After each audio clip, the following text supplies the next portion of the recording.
Hi guys, welcome to Grudy's Radio. What's happening just checking what's happening the last week? Well, I ticked over 12 years self-employed, 12 years in the workshop. Yeah, self-employed life, eh?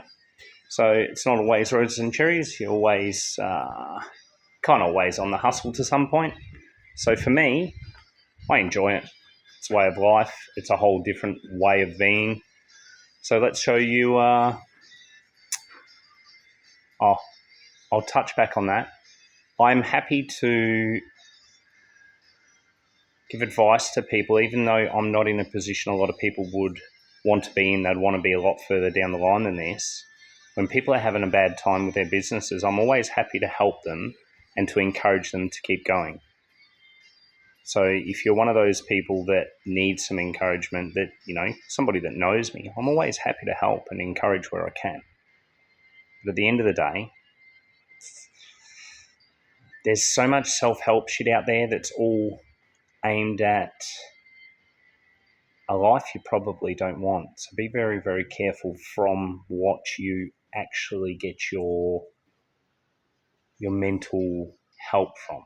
Now, on that note, mental, that has ruined me mentally. But things are happening at the moment.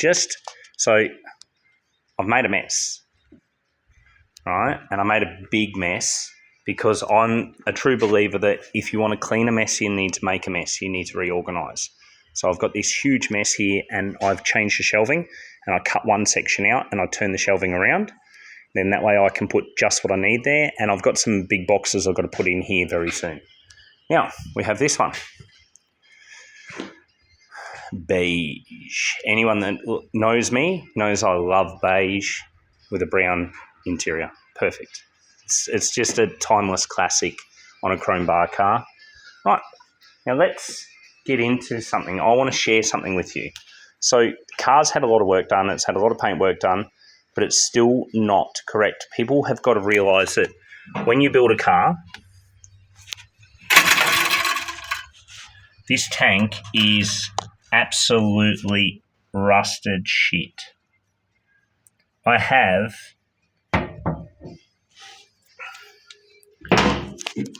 taken that out due to 2002 fuel line fitting. Series 1 E21 fuel line fitting. Right size to make 200 horsepower, 180 horsepower from a nice little side draft 2.2.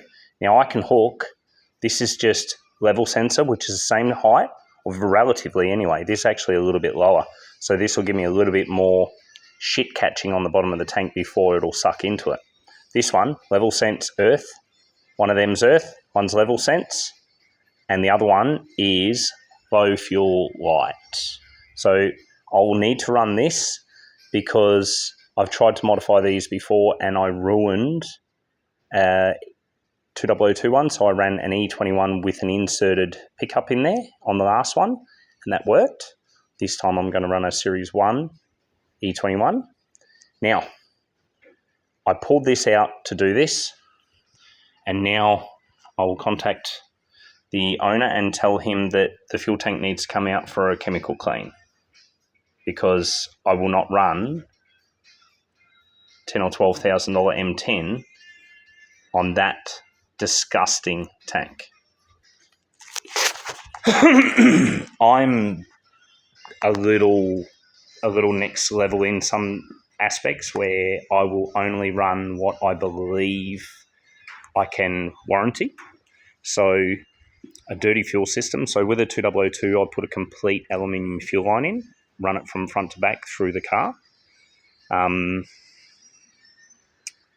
If customers don't want to do my things, I'll put the motor in and I'll just hand their car back. That's fine. That does not bother me. But there's certain ways to do things, and the ways that I do them, I've learnt. Same as stuff like my Loctite 567 tip. That is so I don't get oil leaks.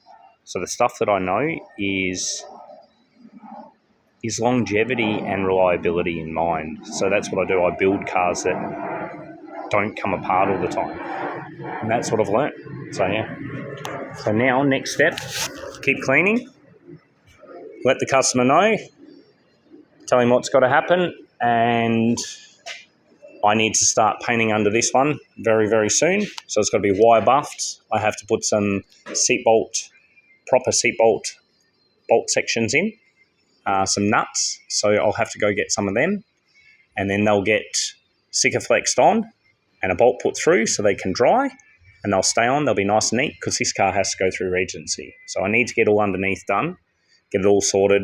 I might take 2 tanks in at once and get this 2002 tank done as well. And then this has got to have a big fitting put on it as well. So never kind of ends with that. But yeah. So I'm in the middle of collecting stuff for the next builds, and these are some parts for it. I'll keep them. 540 parts that didn't sell, but I sold other parts. So I'll keep the rear trailing arms and the rear subframe, rear large case diff because that's important. Next step is this has all got to be cleaned up. This gets a smaller toolbox. This toolbox goes over that side, and then stuff over this side comes over here, and I'll move everything around. And when you've moved it all around, it's just like going on a holiday. Yeah, because I probably won't be having one of them for the rest of the year, but that's fine. I don't mind. I have a lot to do, and I have a lot to get done, so that's what I've got to do. Concentration, crack down, make it happen. Have a lovely day. Look at that. Gotta love a beige 2002.